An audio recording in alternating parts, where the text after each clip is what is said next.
This is Halifax, capital and largest city in the province of Nova Scotia, as well as Canada's greatest Atlantic port. It was founded by the British in 1749. Having one of the finest natural harbors in the world, Halifax has played an important role in the history of nautical trade, and in time of war, it has risen to degrees of importance beyond the capacity of the city itself. The northwest arm of the harbor is regarded as one of the world's best saltwater inlets for aquatic sports. The most conspicuous landmark in Halifax is the old clock tower on Citadel Hill, which has been clocking away the hours since the year of 1800, when Citadel Hill was regarded as the strongest fortification in America.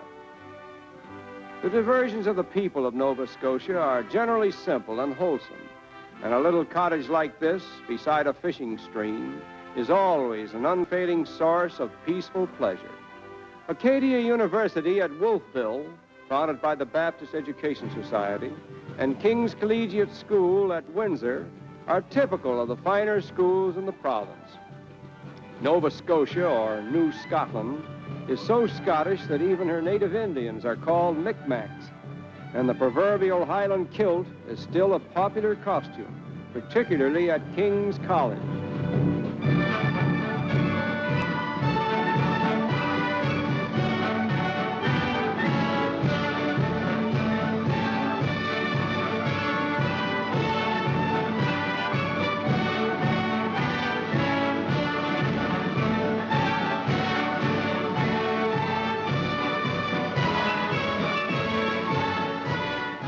Although the descendants of Scotland represent a large majority of the population in Nova Scotia, there are many of French descent, their ancestry dating back to Grand Pre, the land of Evangeline. We are on the site of the village founded here in 1632 by French Acadians, the descendants of whom were expelled in 1755. And this monument commemorates the memory of Evangeline, the lovely heroine of the Acadians, immortalized in the poem by Longfellow. This church is also a tribute to the memory of the Acadians. The apple seeds brought by the early French settlers from Normandy thrive so well that today thousands of acres of Nova Scotia's choicest land abound in apple trees. And in the springtime, when these trees are in full bloom, they remind us of apple blossom time in Normandy.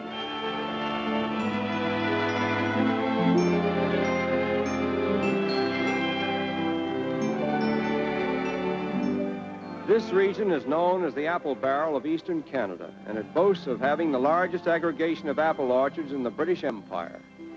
In an average year, Nova Scotia produces about 1.25 million barrels of apples, 75% of which go to the British Isles.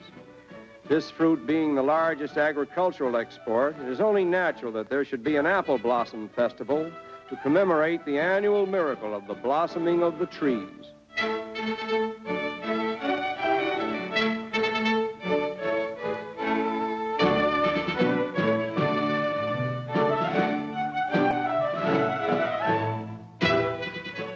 With all peoples throughout the world, there has been a natural appreciation for bountiful harvests, and the beauty of the fruitful trees that blossom has always been a source of inspiration and delight. In this simple little ceremony, the people of the community have assembled here to express their gratitude to the giver of all good gifts, who has blessed their land with fruitful seasons and happy homes. Nova Scotia is particularly noted for its variety of churches, in which practically all the creeds of mankind are represented. Here in the little town of Mahone Bay alone, there are 5 churches, and it is an impressive experience on a Sunday to hear the sounds of their bells pealing out over the bay. At Lunenburg, there is an unusually interesting old wooden structure known as St. John's Anglican Church, built in 1754 by the British government, under the sponsorship of which it was dedicated. Inside this unique little church, one may see memorial windows that are on a par with the best in the world. And here is a beautiful example.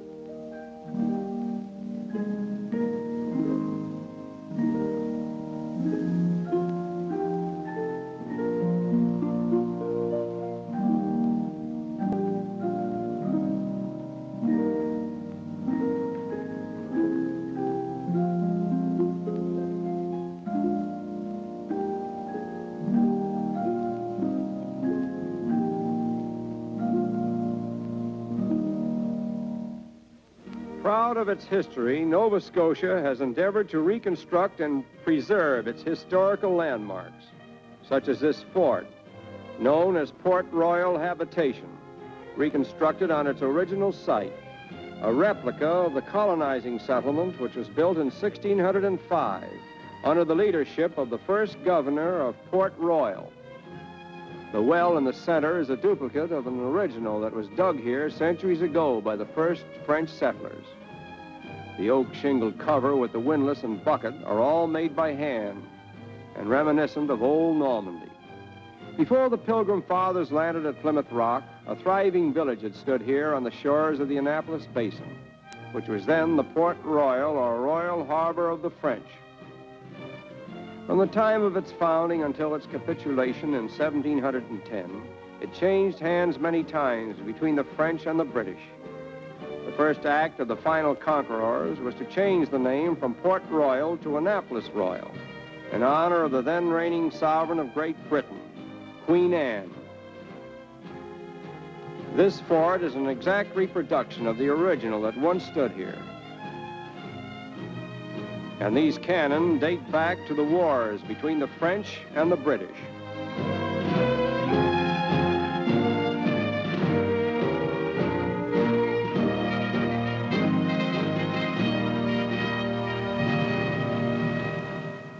On the western shore of the Annapolis Basin, about 150 miles from Halifax, we visit the port of Digby, home of one of the world's great scallop fleets.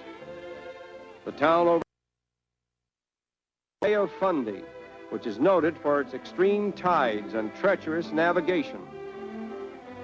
In the open oceans, the rise and fall of the tides averages 2 to 3 feet.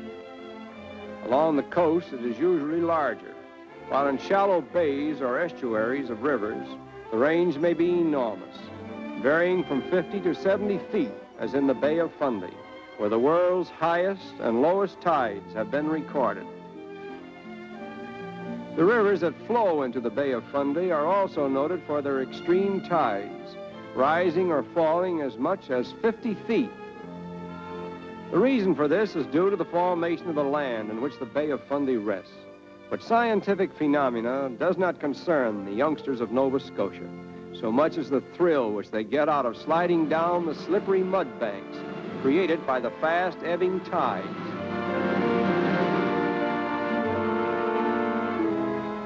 Large freighters that float in the rivers at high tide sink to their special cradles, which have been constructed on the muddy harbor floor at low tide.